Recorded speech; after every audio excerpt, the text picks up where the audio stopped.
1 अगस्त से देश भर में यूपीआई पेमेंट सिस्टम से जुड़े नए नियम लागू हो गए हैं।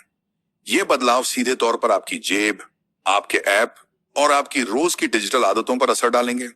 अगर आप रोजाना कई बार यूपीआई से ट्रांजैक्शन करते हैं, बैलेंस चेक करते हैं या पेमेंट स्टेटस देखते हैं तो आप सावधान हो जाइए, क्योंकि अब इन पर लिमिट लगा दी गई है।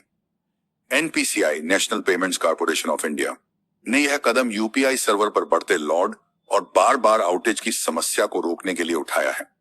आइए जानते हैं आज से आपके लिए क्या क्या बदल गया है। बैलेंस चेक की लिमिट। अब आप दिन भर में केवल 50 बार ही अकाउंट बैलेंस चेक कर पाएंगे।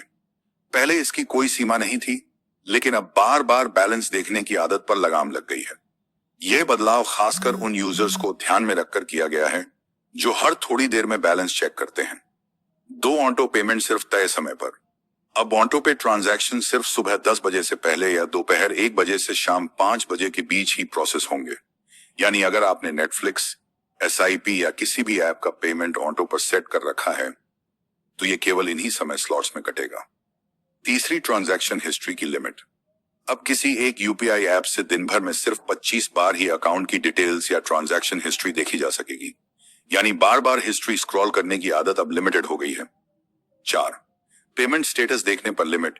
यूपीआई पेमेंट के बाद आप अब दिन भर में सिर्फ 3 बार ही पेमेंट स्टेटस चेक कर पाएंगे और हर बार के बीच 90 सेकंड का गैप जरूरी होगा। इसका मकसद बार बार ऐप को हिट करने से बचाना है। 5वीं, पेमेंट रिवर्सल की लिमिट। अब आप 1 महीने में सिर्फ 10 बार ही चार्जबैक की रिक्वेस्ट कर सकते हैं। किसी एक व्यक्ति या मर्चेंट से पैसे वापसी की लिमिट सिर्फ 5 बार की होगी। यानी फर्जी रिवर्सल रिक्वेस्ट पर भी अब कंट्रोल होगा। ये बदलाव क्यों जरूरी? एनपीसीआई के मुताबिक हर महीने यूपीआई पर करीब 16 अरब ट्रांजैक्शन हो रहे हैं। अप्रैल और मई में यूपीआई आउटेज की कई शिकायतें आई थी। ज्यादातर दिक्कतें एपीआई कॉल्स के ओवरलोड के कारण होती हैं, जैसे हर कुछ मिनट में बैलेंस चेक करना या पेमेंट स्टेटस बार बार देखना। अब नए नियमों से न सिर्फ सिस्टम पर दबाव कम होगा, बल्कि आपकी ट्रांजैक्शन भी पहले से ज्यादा स्मूथ और भरोसेमंद होगी।